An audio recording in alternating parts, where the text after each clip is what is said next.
तो भाई अगर तुम घोल के पी गए उस एनसीईआरटी को, भाई हो गया भाई तुम्हारा काम। 100 में से तुम्हारे 90% तो पक्के हो जाएंगे यार। तो क्या हाल चाल भाई? देखो भाई, आज की वीडियो उन बच्चों के लिए है, उन भाइयों के लिए है जो या तो क्लास 10 से क्लास 11th में आए हैं कॉमर्स लेकर, भाई वो भी कॉमर्स याद रखना, या वो क्लास 11th से क्लास 12th में जा रहे हैं और वो जानना चाहते हैं भाई उनके लिए सबसे बेस्ट बुक्स कौन सी रहेंगी, ऐसी कौन सी बुक्स है भाई जिनसे पढ़ के यार वो 90% तक स्कोर कर सकते हैं। तो देखो यार, मैं ऐसा बंदा हूँ नहीं कि तुम्हारा जो टाइम वेस्ट करूँ, तो मैं डायरेक्ट ही वीडियो स्टार्ट करूँगा। पहले मैं स्टार्ट करूँगा क्लास 11th वालों के लिए, क्योंकि यार तुम्हारा छोटी सी बात करूँगा मैं यार तुम्हारी में, क्योंकि तुम्हारे लिए कुछ है भी नहीं यार। ये देखो, खुद देखो यार, तुम्हारे पेपर तो बोर्ड्स है नहीं, ना ही तुम्हारे भाई पेपर होने वाले दूसरे स्कूल में जाके, तुम्हारे अपने स्कूल में होंगे पेपर।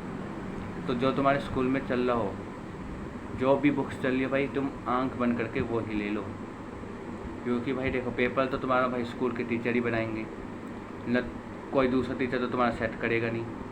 तो जो तो टीचर तुम्हारा जिस बुक से पढ़ा रहा होगा भाई, वही बुक्स तुम्हारे सबसे ज़्यादा काम आएगी, वहीं से पेपर बनेगा। क्योंकि भाई अगर मैं तुम्हें कोई बुक रिफ़र भी कर देता हूँ और उसमें से नहीं बनेगा, तो भाई तुम तो मुझे क्या होगा ना यार। उससे बढ़िया यार तुम जो 11th में जो तुम्हारे टीचर ने बुक सजेस्ट करी होंगी वही ले लो। अब वो तुम्हारे कॉन्सेप्ट पे देखा जाएगा या तुम्हारा कैसे जाएगा, क्योंकि बुक्स तुम्हारे 11th में भाई वही बेस्ट है यार। मैंने भी ऐसे ही करा था, जो मैं स्कूल में चल रही थी मैंने भी वही ली थी। ज़्यादा स्कूल में भाई अकाउंट्स के लिए TS ग्रेवाल, DK गोयल चलती है, बिजनेस स्टडीज़ के लिए पूनम गांधी चलेगी, और तुम्हारी वो चल जाएगी इकोनॉमिक्स के लिए संदीप कर। और भी कोई चली हो तो तुम ले सकते हो, उसमें कोई दिक्कत नहीं। मेन है भाई क्लास 12th वालों के लिए।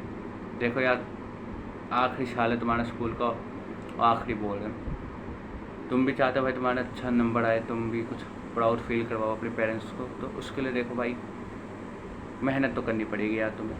तो बुक्स की मैं बात करता हूँ, तो पहले हम बात करेंगे भाई अकाउंटेंसी की। तो देखो अकाउंट्स के लिए तो भाई सबसे बेस्ट बुक मैं TS ग्रेवाल कहता हूँ। देखो DK गोयल भी बहुत अच्छी बुक है, पर उसमें हाई लेवल ऑफ क्वेश्चन है जो इतने अच्छे नहीं लगते बोर्ड्स का कोडिंग जितनी TS ग्रेवाल का है। और TS ग्रेवाल का स्ट्रक्चर भी बहुत बढ़िया है। TS ग्रेवाल में अगर तुम देखोगे ना भाई, ईजी टू हार्ड चलेगा, तो तुम्हें आसान क्वेश्चन मिलेंगे, फिर मॉडरेट, फिर हार्ड। पर DK गोयल में भाई ऐसा नहीं है। DK गोयल में यार हार्ड क्वेश्चन भी भर रखे है बीच में ही, कुछ भी ऐसे कर रखा है, स्ट्रक्चर वाइज नहीं है, वो मुझे बात पसंद नहीं आती। वरना अगर तुम्हें DK गोयल पसंद है तो तुम DK गोयल भी ले सकते हो।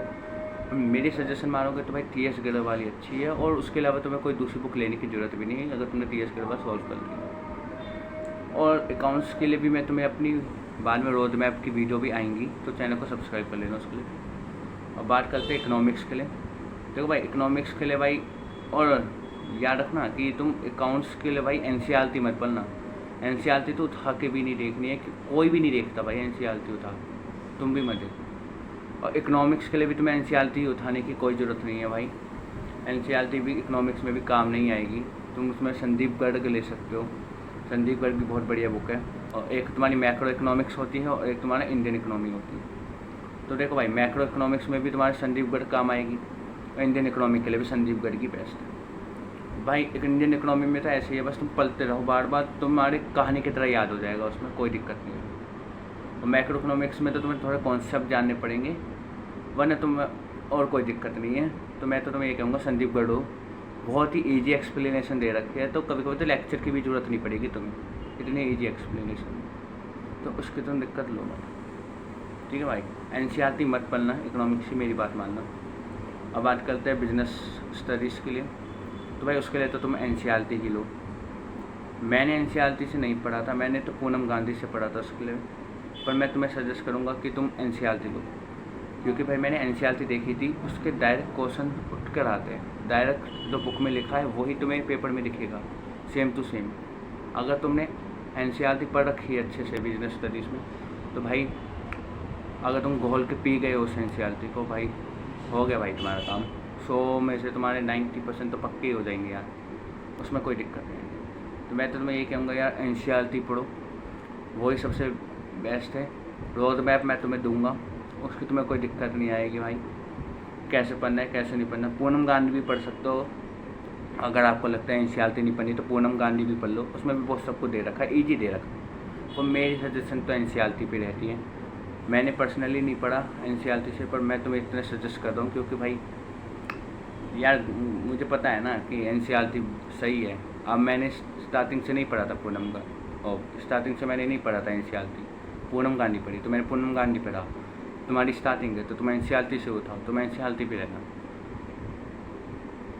चलो भाई, मुझे लगता है कि मैंने आज की वीडियो में तुम्हें सब कुछ बता दिया होगा।